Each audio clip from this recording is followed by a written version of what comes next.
Olá, bom dia, paz do Senhor. Hoje, terça-feira, dia 12 de janeiro de 2021, e o dia que o Senhor com certeza já tornou realidade sobre a tua vida, sobre a tua casa, a tua família. Porque a Bíblia fala que antes, que nós acordássemos, o Senhor já havia produzido, já havia estabelecido esse dia e que esse dia esteja se tornando uma realidade sobre a tua vida, a tua casa, a tua família, em nome de Jesus. Está lá em Lamentações capítulo 3, que as misericórdias do Senhor se renovam a cada manhã, né? E glória a Deus por isso.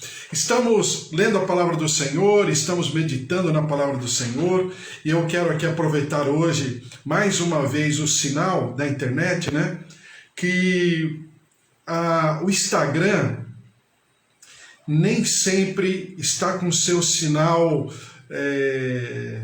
mínimo, para reproduzir a transmissão, tá? Então já estou falando, eu vou falar sempre porque o Instagram tem uma certa, não sei porquê, no Wi-Fi e tudo, o Instagram sempre aparece aqui uma tarjeta, conexão baixa, tá? E no Facebook não muito, também aparece, mas muito pouco em relação ao Instagram. Então eu já estou te falando porque se houver algum problema, alguma dificuldade, o Facebook e o YouTube sempre estão com o sinal melhor, YouTube não é ao vivo, YouTube eu subo o vídeo depois. Mas o Facebook sempre é ao vivo, tá? Então é Instagram, Facebook e YouTube, tá bom? Eu estou falando porque como tá todo momento falando que o sinal tá baixo, na conexão com o Instagram, eu já estou falando que E depois, mais tarde, mesmo que tenha algum problema de sinal, eu coloco o vídeo, Nem que eu copie de outro lugar, eu coloco o vídeo no Instagram também, tá bom? Então, só para avisar. Mateus capítulo 8,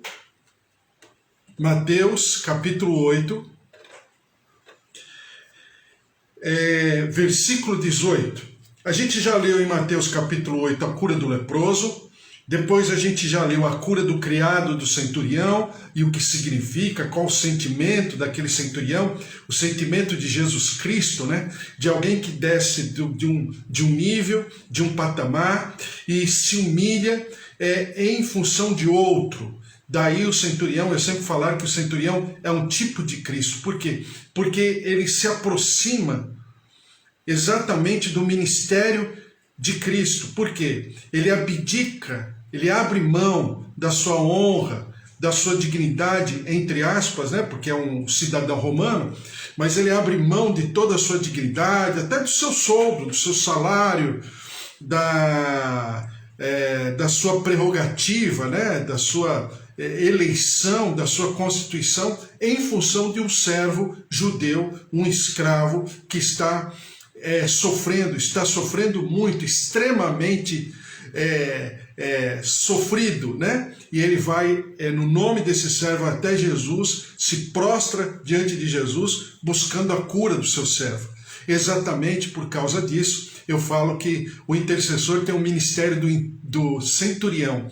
Qual é o ministério do centurião? É exatamente não estar com o problema em si, não estar com a dificuldade, mas que em nome do outro, ele coloca a sua fé à prova. E ele crê que ainda que o outro não crê, ainda que não creia, ainda que o outro esteja tão debilitado que tenha dificuldade até de falar, de crer, de se posicionar, o centurião faz isso. Por ele e pelo seu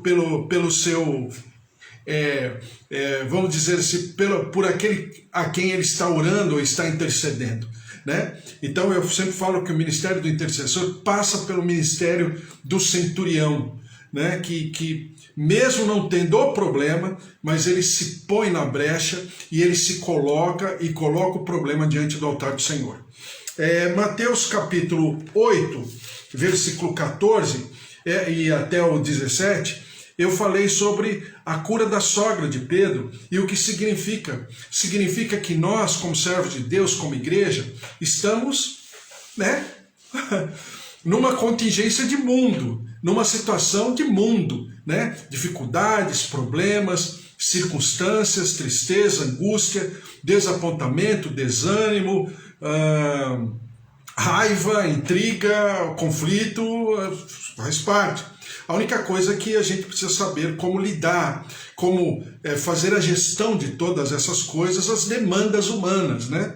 Que são difíceis, nem sempre são fáceis, ninguém quer passar, mas é uma questão que o Senhor Jesus até pontua isso quando ele fala sobre os dois fundamentos, né? Que a tempestade vem sobre sobre as duas casas, tanto uma que tem alicerce e a outra que não tem alicerce.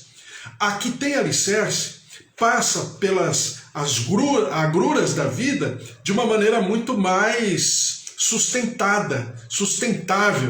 Ele é resiliente, enquanto que a casa que não está alicerçada sobre a rocha, com certeza vai padecer perante a tempestade, a chuva, a enchente, os ventos, enfim, uma série de coisas. Então, é exatamente o que acontece naquele contexto. Pedro, a sogra de Pedro, são pessoas que estão hospedando o Senhor Jesus. Dentro de uma teologia que alguns defendem, eles não poderiam estar passando apertos. Por quê? Porque eles estavam com Jesus. Mas mesmo assim, a sogra de Pedro, ela é acometida de uma enfermidade, e essa enfermidade leva a uma febre muito alta. E aí Jesus visita e percebe isso e ministra a cura sobre a vida da sogra de Pedro. Agora, Mateus 8, do versículo...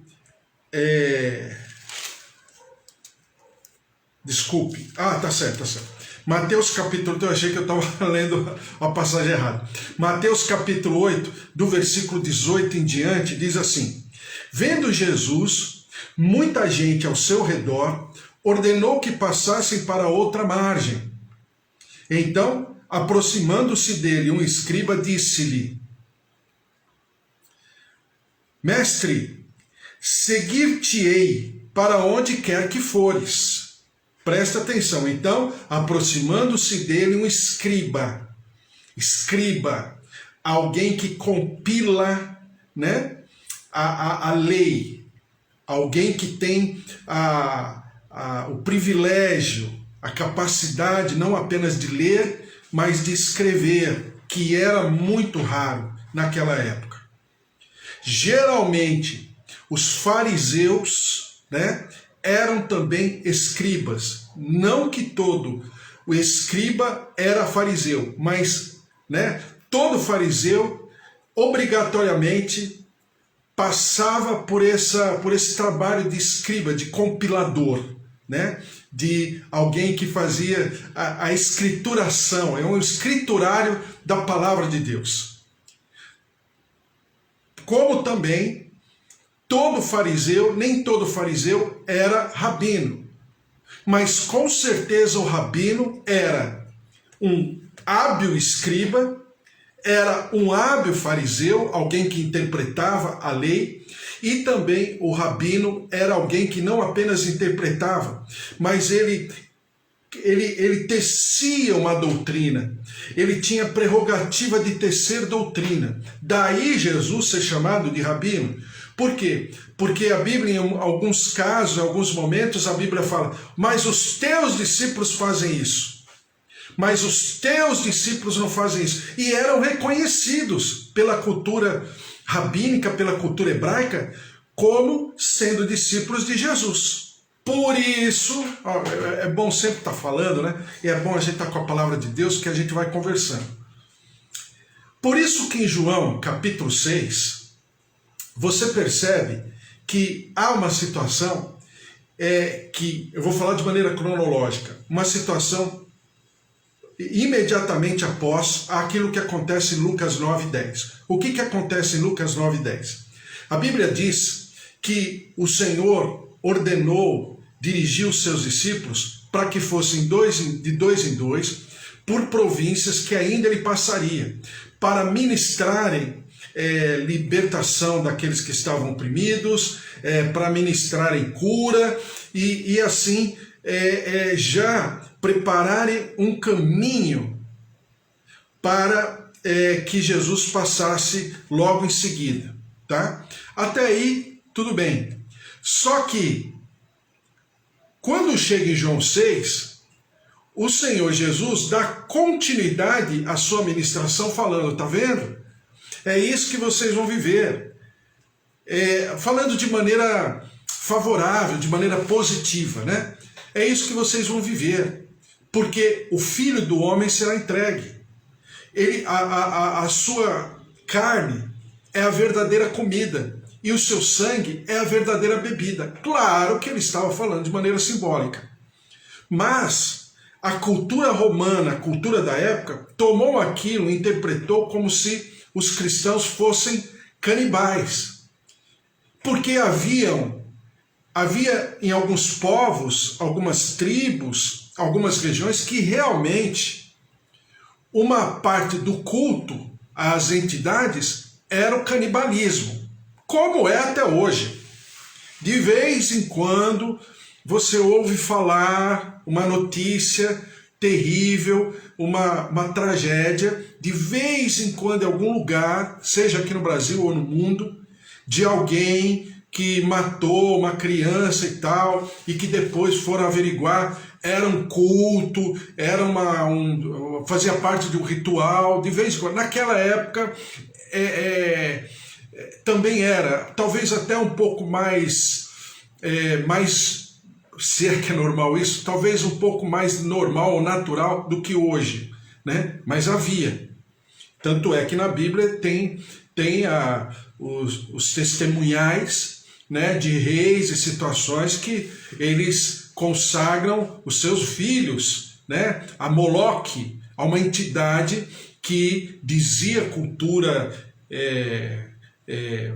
cultual da época que deveria em algum momento sacrificar os seus filhos a um deus chamado Moloque, uma entidade. Bom, então isso não era tão incomum assim. Então a palavra do Senhor mostra que Jesus, em João 6, voltando aqui à lógica, né? Em João 6, Jesus começa a falar do seu ministério de uma maneira mais ampla. Ele fala para aqueles 70, né? E que possivelmente os 12 faziam parte desses 70. Que está em Lucas 9, Lucas 10. Depois você dá uma lidinha lá, que você vai se lembrar do texto. Então, quando Jesus fala isso, veja só, o povo, pera para quem te quer, todo mundo vai embora, só ficam os 12.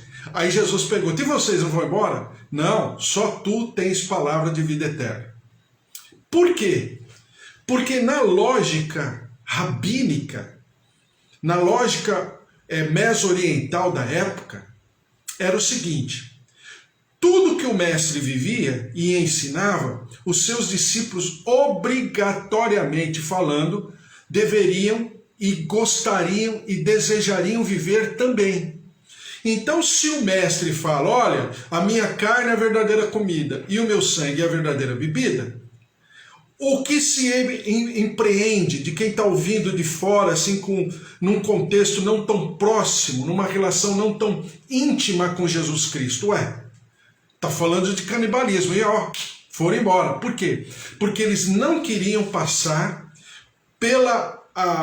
vamos dizer assim, andar pelo mesmo caminho traçado pelo mestre. Então perceba que Jesus não apenas era um escriba, não apenas talvez fosse um fariseu, alguém que interpretava a lei, que ensinava a lei, porque você percebe em Mateus capítulo 5 e 6 que ele interpreta a lei, então ele conhece a lei, porque ele compila a lei e porque ele é um rabino. Por quê? Porque ele tinha discípulos. E isso reconhecido pela cultura da época. Por isso que Jesus, ao entrar na sinagoga, as pessoas lhe davam as escrituras para ler. Por isso que em dado momento, ao entrar na sinagoga, as pessoas deram a porção de Isaías, né? Que ele leu, e o Espírito do Senhor está sobre mim. E ele leu aquela passagem de Isaías capítulo 61. Entendeu? Bom, voltando aqui então. Então, como mestre, ele está ministrando e ele está convidando, convocando as pessoas que estão ao seu redor para fazerem parte do seu ministério, para fazerem parte do seu rabinato. Tudo normal até aqui. Então, quando vem no versículo 18, Mateus 8, versículo 18 em diante, eu estou falando para você entender o contexto do que estava acontecendo. Não basta eu pegar um versículo, eu sempre falo isso, né? Não tem como eu ler um livro, qualquer livro, seja qual livro for. Romance policial, livro histórico, livro de estudo de alguma ciência, de alguma área específica, livro de geografia. Não tem como eu pegar um pedacinho do livro e ler e interpretar ou entender aquele pedacinho só por causa daquele pedacinho. Não tem como. Eu tenho que ler o contexto, tenho que ler a que se refere aquele livro, ou aquele ponto, ou aquela coluna, né? Então vamos lá. Mateus capítulo 8, versículo 18 diz assim: Vendo Jesus muita gente ao seu redor, ordenou que passassem para outra margem. Então, aproximando-se dele, um escriba disse-lhe: Mestre, seguir-te-ei para onde quer que fores. Um escriba aproximando-se de um outro escriba. Um escriba aproximando-se de uma pessoa que reunia as condições de um fariseu. Um escriba aproximando-se de alguém que tinha a constituição de rabino, rabone, raboni, né? Rabi, como chamam Jesus em algumas partes da palavra de Deus, tá? Então o escriba identifica em Jesus uma autoridade de rabino. Mestre, seguir-te-ei para onde quer que fores. Mas Jesus lhe respondeu: as raposas têm os seus covis, as aves do céu, ninhos, mas o Filho do Homem não tem onde reclinar a cabeça. E outro dos discípulos lhe disse: Senhor, permite-me ir primeiro sepultar meu pai. Replicou-lhe, porém, Jesus: segue-me e deixa aos mortos os sepultar os seus próprios mortos. Bom, em primeiro lugar, Jesus fala para aquele que desejou seguir a Jesus, andar com Jesus, fazer parte, agora você vai entender, fazer parte do jugo e do fardo daquele rabino. Por quê? Porque todo rabino tinha, no contexto da época, um fardo e um jugo. Por que fardo e jugo? Porque o rabino, conforme a sua interpretação, ele, com certeza, para os seus discípulos, não é que obrigava, mas os seus discípulos desejariam viver ipsis literis a interpretação da lei segundo aquele rabino. Lembre-se que eu sempre falo de lei no singular, né? Não são leis, é uma lei só, é a lei de Moisés. O que a lei de Moisés tem são 613 estatutos. Então, Jesus, como um rabino, passaria uma carga, um jugo, um peso, né? Para que aquele discípulo se identificasse com o seu mestre, e todos os outros rabinos e todos os outros discípulos debaixo de outras, vamos chamar assim, de escolas, né? Identificariam aquele discípulo como sendo daquele rabino. Por quê? A interpretação era de tal maneira. Era assim que ele interpretava. Por isso que Jesus fala em dado momento: o meu jugo é leve e o meu fardo é suave, porque eu sou humilde de coração. Ou seja, eu não vou exigir nada que eu não tenha feito. Eu não vou exigir nada que não esteja intimamente ligado, conectado com a lei de Moisés e com temor a Deus. Por quê? Porque eu sou humilde de coração. Eu não sou petulante, eu não sou soberbo. E por onde você passar é porque eu passei primeiro. Ao contrário dos outros rabinos, ao contrário dos outros escribas, ao contrário dos outros fariseus. Por isso que eu sempre falo para você, é por isso que Jesus pega de maneira mais particular muito no pé de todos os religiosos, mas principalmente dos fariseus. Por quê? Porque dizia respeito à sua ordem, né? Ao seu contexto, à sua conjuntura. E ele conhecia o coração dos homens. Bom, voltando ao texto. E outro dos discípulos lhe disse: Senhor, permite-me ir primeiro sepultar o meu pai. Bom, primeiro, Jesus fala para o primeiro interpelador, né? Olha, eu não tenho a condição que os outros rabinos têm, não. Os outros rabinos, os outros fariseus estão bem. Eu não estou bem, eu não tenho onde encostar minha cabeça. Né? Jesus sempre era hóspede de alguém, ele mesmo não tinha casa. Tá? Bom, segundo lugar, o outro. Ele diz assim: Senhor, permite-me ir primeiro sepultar o meu pai. Permite-me primeiro sepultar o meu pai. E aí Jesus fala o seguinte: segue-me e deixa aos mortos ou sepultar os seus próprios mortos. Você tem um monte de interpretação desse texto por aí, até porque ele se refere também a Lucas capítulo 9, Lucas 9, né, que fala do mesmo momento. Lucas capítulo 9, versículo 57, diz assim. Lucas 9, 57. Indo ele a caminhar fora, alguém lhe disse: seguir-te-ei por onde quer que fores. Mas Jesus lhe respondeu: as raposas têm os seus covis, e as aves do céu ninhos, mas o Filho do Homem não tem onde reclinar a cabeça. A outro disse Jesus: segue-me. Ele, porém, respondeu: permite-me ir primeiro sepultar meu pai. Mas Jesus insistiu: deixa os mortos a sepultar os seus próprios mortos. Tu, porém, vai e prega o reino de Deus. Outro lhe disse: seguir-te-ei, Senhor, mas deixa-me primeiro despedir-me dos de casa. Mas Jesus lhe replicou: ninguém que tendo posto a mão no arado, olha para trás, é apto para o reino de Deus. Então, o que Jesus está querendo dizer, na verdade, nesses textos? Bom, primeiro, o que significava sepultar naquele contexto, e daí eu vejo que algumas traduções de Bíblia nem sempre estão buscando vamos dizer, uma interpretação mais equilibrada em relação ao texto, tá? Por quê?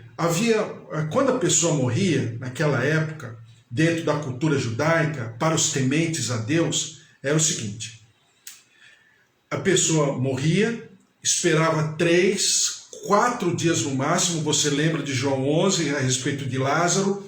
Havia uma crendice, né, que até 3 dias a pessoa poderia ressuscitar, ou seja, se levantar, ainda que fosse considerada morta. Por quê? Porque havia uma enfermidade, como nos dias de hoje, eu não lembro o nome da enfermidade, mas é uma enfermidade que parece que a pessoa morreu, mas ela não morreu. Ela apenas tem aquela enfermidade. E então, o que acontecia? Esperava um pouco. Por quê? Porque as pessoas vinham de longe, os familiares, para fazerem a última homenagem, e aquele corpo era embalsamado, passava por um processo. Lembra que Jesus fala para aquela mulher da mirra, né? A essência, um perfume que tinha uma composição que conservava que conservava o defunto lá, o corpo, né? Então, e enfaixava, tinha todo um processo de limpeza, de purificação e de embalsamento, para que depois pudesse fazer o velório, as últimas homenagens, e aí todos os familiares chegariam. Passado o 3º dia, se colocava na sepultura. O termo era esse: colocar na sepultura. Colocava-se na sepultura, esperava-se mais ou menos 1 ano, retirava-se aquele corpo novamente, agora já em decomposição total, pegava-se os ossos, cobria aqueles ossos, é como que se pacotasse aqueles ossos, e aí sepultava-se de uma maneira completa e permanente. Então, colocar no sepulcro era uma coisa, sepultar era uma outra coisa, entendeu? Era um processo. Por que eu estou falando tudo isso? Porque é necessário a gente entender, porque tem gente que fala uma série de coisas que parece que Jesus é uma pessoa cruel, que não tem sentimento, né? Deixai os mortos enterrarem seus próprios mortos e outra. Como que o morto vai enterrar o próprio morto? Aí vem as interpretações, né? Vamos primeiro entender o texto. Vamos entender a história, a cultura e o momento, a circunstância daquele momento. É importante? É importante. É necessário? É essencial? Não. Mas diante de tantas interpretações, é bom a gente dar o equilíbrio para tudo. Entendeu? Então, quando Jesus fala, replicou-lhe, porém, Jesus, segue-me e deixa aos mortos os sepultar os seus próprios mortos, por quê? Olha o que o rapaz fala para Jesus. Senhor, permite-me ir primeiro sepultar o meu pai. Permite-me primeiro sepultar o meu pai, não que o pai estivesse morto, mas significa que o pai estava vivo. Ou seja, em outras palavras, permite-me cuidar do meu pai. Mas só que eu tenho que entender de maneira subliminar, e aí o sentimento de Deus em fazer uma avaliação, em tecer um juízo de valor completamente equilibrado, que é diferente, na maioria das vezes, do nosso juízo de valor, do diapasão que nós entendemos uma situação e uma dificuldade. O que esse rapaz está querendo dizer? Que eu preciso ainda fechar esse ciclo, preciso cuidar do meu pai, porque não é que o pai estava morto, mas o pai ainda estava vivo. Ou seja, deixa eu cuidar dos negócios do meu pai. Deixa eu preparar a minha casa e tudo que eu vou fazer para depois te seguir. Sabe aquilo que as pessoas falam para a gente na nossa cultura? Quase a mesma coisa, mas o sentimento é o mesmo. Ah, mas quando eu me aposentar? Ah, mas quando eu ganhar tal e tal coisa? Ah, mas quando eu fizer tal e tal situação?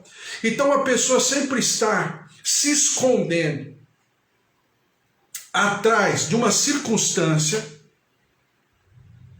para poder se justificar, para não poder, e nem sempre ela própria tenha consciência disso, para não esconder a sua própria, vamos chamar assim, intimidação, a sua própria covardia de enfrentar algo novo.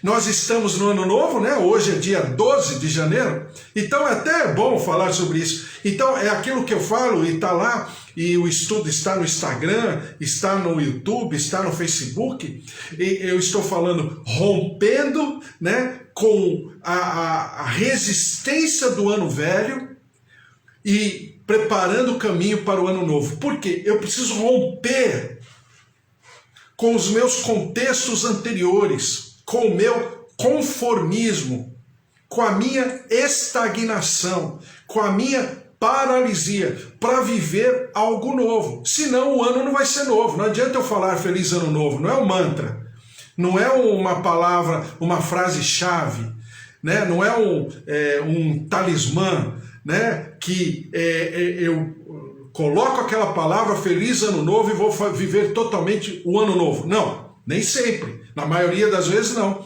Senão eu incorro no erro de viver ainda o ano velho ou os anos anteriores em cometendo os mesmos deslizes, as mesmas fragilidades, as mesmas fraquezas. E é exatamente nesse sentido que Jesus fala: deixai os mortos enterrarem os seus próprios mortos. Ou seja, deixa o mundo cuidar do mundo. Não tem nada a ver com o contexto de reino. Porque no meu reino, o rei dizendo, né, em outras palavras, no meu reino é diferente. É tempo de avançar. É tempo de caminhar. É tempo de se posicionar. Exatamente o mesmo sentimento que Deus fala com Josué. Não vou ler o texto, porque é conhecidíssimo, principalmente em começo de ano, muitos pastores, pregadores e conferencistas, agora tem conferencistas, né? E também tem os palestrantes, que eles falam a respeito de Josué capítulo 1. Josué, Moisés já está morto. Ou seja, Josué, vamos viver exatamente aquilo para o qual você está aqui. Não fica com saudosismo, não fica olhando para o passado. Exatamente o que Jesus está falando para esse rapaz. Não é porque Jesus era cruel e não queria que o rapaz vivesse o cerimonial de sepultamento, né, da despedida, da saudade do seu pai, do seu querido. Não tem nada a ver. É um termo, era uma maneira de expressar que eu preciso cuidar de coisas na minha casa, na minha família, junto ao meu pai. O meu pai ainda está trabalhando e eu estou ajudando. Espero o meu pai, né? Espero o meu pai faltar, que aí eu vou seguir o Senhor. Jesus falou, não. Tem alguma coisa errada? Ou você coloca a obra de Deus, o reino dos céus em primeiro lugar, ou então não tem como você me seguir. Já no livro de Lucas, né, que fala um pouquinho além, diz o seguinte, olha, deixa eu cuidar dos negócios, deixa eu me despedir da minha família. A questão não era se despedir da família, a questão era que a pessoa estava se utilizando daquela circunstância para poder se justificar. Só que Jesus conhecia o coração e falou, não, quem não deixar os seus amados por amor de mim, não é digno de mim, não é digno do reino. Por quê? Porque quem lança a mão do arado e olha para trás, ou seja, está lá no arado, ele tem que estar focado.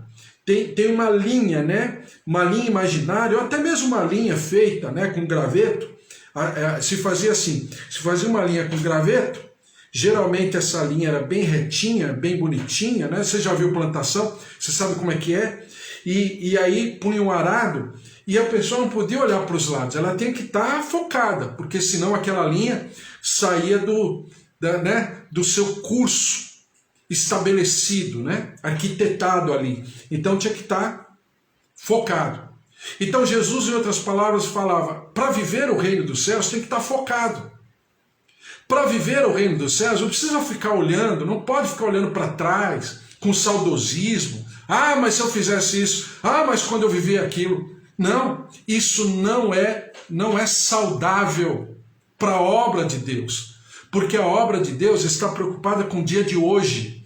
E está preocupada com eu semear hoje para colher amanhã. Por quê? Porque o nosso Deus é um ser futurista, no bom sentido. Ele é um ser visionário, ele olha para frente. Se olhar para trás, se for para olhar para trás, é para viver aquilo que diz a própria palavra. Trazei à memória aquilo que me dá esperança. Ou trago à memória aquilo que me dá esperança. Se eu olhar para trás, eu vou pontuar, salientar na minha memória aquilo que Deus já fez. Mas não com saudosismo, olhando para o que eu perdi, olhando pelas agruras da vida, pela tristeza, pela lente da angústia, pela lente do desapontamento, pela lente do desânimo, porque não vai dar certo. Por quê? Porque eu sou um ser proativo, próspero, que significa pró-esfera, proativo, olhando para frente, colocando o dia de hoje como estratégia para viver o dia de amanhã. O passado, como Paulo diz, deixando as coisas que para trás ficam, prossigo para o alvo da minha soberana vocação. Amém? Então esse texto de Mateus, capítulo 8, versículo 18 a 22, fala do nosso chamado, fala do nosso ministério. Primeiro, o escriba que procura o Senhor Jesus é alguém que conhece a palavra. Nós conhecemos a palavra. O Senhor Jesus não está falando para um neófito, para alguém de fora. O Senhor Jesus está falando para alguém de dentro. Aliás, a Bíblia toda é escrita para gente de dentro, não para gente de fora. Se eu for olhar toda a Bíblia, uma folha ou duas folhas fala das pessoas de fora. Os 66 livros falam no contexto de pessoas de dentro, não de fora. Então o escriba é alguém que conhece a palavra, porque se chama escriba. Escriba é porque sabe ler. E se chama escriba é porque sabe compilar, sabe escrever. Então ele conhecia a palavra. Ele chega diante do Mestre Jesus e fala, seguir-te-ei, né? E ele diz assim, seguir-te-ei para onde quer que fores. Mas Jesus lhe respondeu, as raposas têm os seus covis. Ou seja, o escriba não espere ter conforto. Aliás, todo Mateus fala sobre essa dicotomia, né? Conforto e felicidade, conforto e felicidade. No contexto de reino, nem sempre o conforto vai me levar à felicidade. No contexto de reino, nem sempre ter conforto é ter felicidade. No contexto de reino, são conceitos até conflitantes, né? Porque quando você leu as bem-aventuranças, Mateus capítulo 5, do versículo 1 em diante, já lemos, do versículo 1 até o versículo 12, quando você lê as bem-aventuranças, você vai perceber que felicidade ali não tem nada a ver com conforto. Pelo contrário, à primeira vista, numa primeira leitura, você já percebe que conforto não tem nada a ver. E para nós, no nosso contexto ocidental, conforto e felicidade parece que são sinônimas, não é? Quanto mais eu tiver conforto, mais eu serei feliz. Depois a gente descobre que não é verdade. Mas Salomão já pensava assim. Salomão pensava, eu tenho que ter muito dinheiro. Não. Depois ele percebe no final da vida que tudo isso não levava a nada. Né? Tem um judeu rabino americano que escreveu um livro, Quando Tudo Não É Bastante, exatamente falando sobre Salomão. É um livro muito interessante. Então, é exatamente por isso. Tudo é vaidade. Aí então Salomão pensou assim, então eu vou ter mulheres. Aí, com certeza, um homem muito rico, ele não teve poucas mulheres, ele teve 1000 mulheres, 300 esposas e 700 concubinas. Depois ele percebeu que tudo era vaidade. Aí ele falou assim, então vou ter poder. E realmente ele foi um rei muito poderoso. Depois ele chega no final e fala, é tudo vaidade. Então ele percebeu que a felicidade não estava na riqueza, a felicidade não estava no poder, a felicidade não estava na vida sexual abundante, né? Mas ele aprendeu que a felicidade estava no Senhor, na sabedoria em conhecer o Senhor. Exatamente as 3 áreas que mais atingem o servo de Deus: poder, dinheiro e sexo. Geralmente, o servo de Deus, quando pego, né, quando titubeante, quando oscilante, volúvel, possivelmente ele foi atingido em uma dessas 3 áreas. Ou seja, ele foi fragilizado em uma dessas 3 áreas: poder, dinheiro e sexo. Geralmente. Então, quando Jesus fala isso para o primeiro jovem, ele fala, eu não tenho onde reclinar a minha cabeça. As raposas têm, ou seja, até os animais têm os seus ninhos, têm as suas tocas, têm as suas cavernas, eu não tenho nada. Ele diz assim, e ele fala com orgulho, Jesus, né? O filho do homem não tem onde reclinar a cabeça. Ele gostava de ser chamado de filho do homem, veja só. Todo homem na face da terra quer ser Deus, mas só existe um Deus que quer ser homem, Jesus Cristo, o autor e consumador da nossa fé. É maravilhoso, é maravilhoso, a palavra de Deus é maravilhosa. Diz assim, e outro dos discípulos ele disse, Senhor, permite-me ir primeiro sepultar meu pai. Não, eu não posso olhar para os lados. Eu não posso olhar, como diz lá em Eclesiastes, né?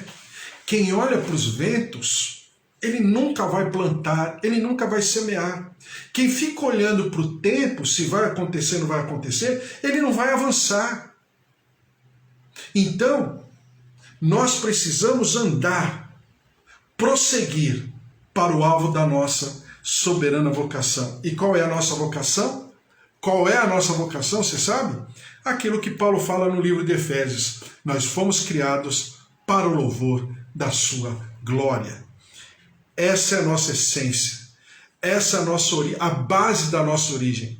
Nós fomos criados para o louvor da glória daquele que era, é e sempre será o autor e consumador da nossa fé. Amém? Glória a Deus, vamos orar em nome de Jesus. Minha tia Rosália, Eva, Cida, Bispo Antônio, Josué, Joel, os pastores, seus ministérios. Vamos orar, Kátia, Raquel, Walter. Vamos orar e colocar tudo isso diante do Senhor, em nome de Jesus. Simone, Deus abençoe, estaremos orando, estou orando pela tua amiga, né? A Aline com H e Y, né? Estou orando por ela também, pela sua recuperação. A Maria Cândida Oliveira. A Cândida, Cândida, tudo bem? Puxa vida, que saudade de você, também do bispo, né? Eu chamo de Fernandinho, mas o bispo Fernando, na Bahia. Deus abençoe vocês, o ministério, a igreja, os meninos, os homens de Deus, né? Os servos do Senhor. Deus abençoe o seu ministério, sua vida, sua casa, sua família. Manda para o Fernando, o bispo Fernando, um beijo. Feliz ano todo, feliz ano novo para vocês, para o ministério, para a igreja. O Senhor se derrame sobre vocês aí na Bahia, uma terra maravilhosa, a terra da minha tia Rosália, minha tia Alzira, meus familiares, minha mãe, né? Meus tios, meus primos, seus netos, sobrinhos, genros, noras. Deus abençoe, uma terra maravilhosa, uma terra de alegria, né? Onde a presença do Senhor está se manifestando cada dia mais, em nome de Jesus. Deus abençoe a todos vocês. Vamos orar? Vamos colocar diante do Senhor, em nome de Jesus, a Júlia, que está aqui, a pastora Júlia, né? Pede pelo seu sobrinho, Abraão, que está com Covid-19, está internado. Vamos colocar diante do Senhor, em nome de Jesus. Senhor, nosso Deus, nosso Pai, mais uma vez eu coloco cada vida, cada servo teu, cada serva tua, suas casas, suas famílias, os lares aos quais eles representam, seus ministérios, suas igrejas, a glória, a presença, o poder, o mover de Deus se derramando, tocando, visitando, libertando, restaurando, renovando, vindo a Deus com rejuvenescimento, com uma capacidade de começar de novo, com uma capacidade de não apenas Deus encontrar ambiente para se renovar, mas também criando um ambiente para renovar-se no Senhor. Uma mão de via dupla, que a tua graça, a tua glória se derrame e nós sejamos esses homens e mulheres, servos teus capazes de nos renovarmos no Senhor.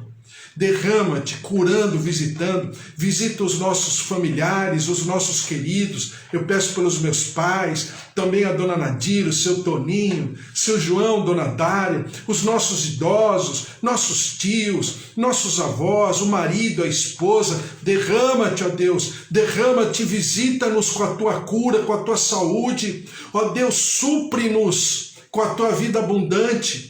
E nós daremos ao Senhor sempre todo louvor, toda honra e toda glória. Visita o nosso sangue, visita o nosso corpo, as nossas artérias, as nossas veias, o nosso coração, nossos órgãos. Senhor, os nossos tendões, os nossos nervos, ciático, coluna. Senhor, visita, toca, cura, restaura, renova. Move-te, ó Deus, com a tua saúde, com o teu mover de restauração, de reconstrução. Olhos, ouvidos, vivam a cura, Vivam a saúde, o toque de cura do Senhor, e nós daremos sempre ao Senhor todo louvor, toda honra e toda glória. Senhor, nós te clamamos por esse nosso país, o Brasil. Derrama-te, ó Senhor, sobre a nossa terra, cura-nos, visita-nos, mas também liberta-nos. Perdoa-nos, Senhor, do nosso pecado, a nossa transgressão, as nossas iniquidades, o sangue do inocente que está derramado sobre essa terra. Sara nosso povo, sara nossa terra, cura, visita-nos, e nós daremos ao Senhor toda a honra e toda a glória. Senhor, aqueles irmãos e irmãs que estão acometidos da Covid-19, estão em tratamento, estão em recuperação, Deus de maravilhas, toca, visita com a tua saúde, com a tua cura. E aqueles que estão enlutados, Senhor, consola, conforta, traz a tua paz, uma paz que excede o entendimento. E nós daremos sempre ao Senhor todo louvor, toda honra e toda glória, em nome de Jesus. Amém. Amém? Glória a Deus, o Senhor te abençoe, o Senhor te guarde, o Senhor esteja sobre a tua vida. Que o amor de Deus Pai, a vida vitoriosa em Jesus Cristo e as consolações do Espírito Santo da promessa estejam sobre a tua vida, a tua casa, a tua família, o teu ministério, o teu chamado, por onde você for, onde você pisar com a planta dos teus pés, onde você tocar com a palma das tuas mãos, o Senhor lhe dê por concessão, o Senhor lhe dê por herança, porque nele estão o querer e o efetuar.